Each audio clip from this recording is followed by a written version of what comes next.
Darwin, ng primary operator ng EcoSolvent dito sa Felix. Ang EcoSolvent machine, as of May 6, bihira na lang po ito magamit. 10 liters po ako last week. Ito ng 1, 2, tsaka 3. Ito naman po, nag-consume po ako ng isang inks, yung Cyan, tsaka isang soft sticker, tsaka isang 4.5 na tar. Po ang in-use supplies namin, maayos naman po.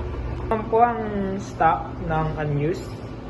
Update naman po lagi ang inventory. Ay kahapon po yung inventory. For 3 months po. Printer, yung head tsaka copy. At ang ABR po. Ito naman po ako mag-head clean.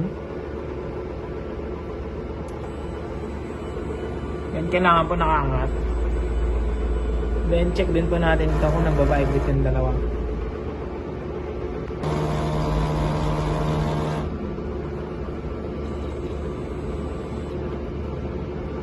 Then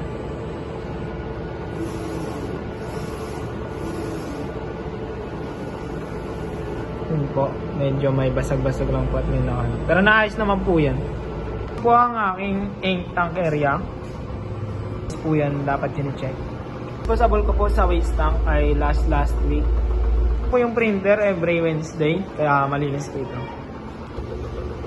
Ito po yung ABR ko po, ang status nito ay good condition.